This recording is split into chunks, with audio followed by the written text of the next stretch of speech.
ఇప్పుడు ABN channel ఎవరికి support చేస్తుంది? కొంచెం ఒళ్ళు దగ్గర పెట్టుకుని ఉంటే జాగ్రత్తగా ఉంటే మంచిది, లేకపోతే మర్యాద దక్కదు. మా చూపించడం అనుకో ఏ ఛానల్ ఉండదు, ఏ పేపర్ ఉండదు. మళ్ళీ కూడా చెప్తున్నా సోదర ఏబిఎన్ రాధాకృష్ణ గారికి చెప్పు,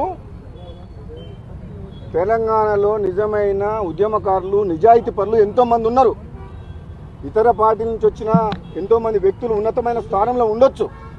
అంత మాత్రాన నిజాయితీకి నిలుటద్దంలాగా ఉద్యమంలో పార్లమెంట్లో పోరాటం చేసి కొట్లాడిన వ్యక్తులం అసలైన కాంగ్రెస్ పార్టీ రక్తం మాది.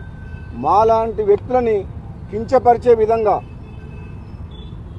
మాలాంటి వ్యక్తులను మా క్యారెక్టర్ని దెబ్బతీసే విధంగా కథనాలు వస్తే మాత్రం బాగుండదు అని చెప్పి హెచ్చరిస్తున్నారు.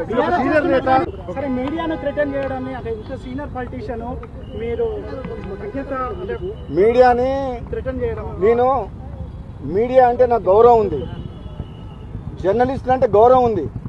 కానీ మీడియా ముసుగులో తెలంగాణలో మాలాంటి రాజకీయ నాయకుల్ని కించపరిచే విధంగా, మా వ్యక్తిత్వాన్ని దెబ్బతీసే విధంగా ఏదైనా ఆంధ్ర మీడియా ఛానళ్ళు వాళ్ళ మీడియా ముసుగులో మమ్మల్ని బలహీనపరిచే విధంగా ప్రయత్నం చేస్తే మాత్రం మంచిది కాదు అని ఎవరికి చెప్తున్నా అంటే, ఎవరైతే చేస్తారో అందరికి చెప్పట్లేదు, అందరు మీడియా వాళ్ళు చెడ్డ వాళ్ళు అంటలేను.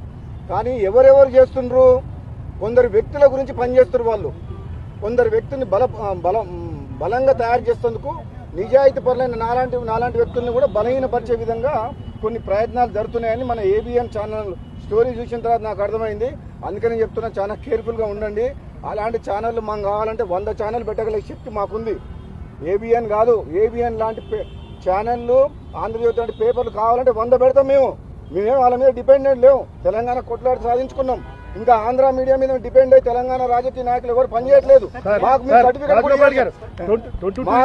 మాకు మీ ఆంధ్ర మీడియా ఛానల్ మాకు సర్టిఫికేట్ కూడా తెలంగాణ ఉద్యమం చేసి ఉద్యమం ఉన్న వాళ్ళ జోలికి ఎవరైనా వస్తే బాగుండదని చెప్తున్నా. తెలంగాణ కోసం కొట్లాడలేదు. కాంగ్రెస్ పార్టీ ఎంపీగా నేను కూడా కొట్లాడినా. ఆ రోజు తెలంగాణ ఉద్యమం చేసింది ఎవరు? పార్లమెంట్లో కొట్లాడింది ఎవరు?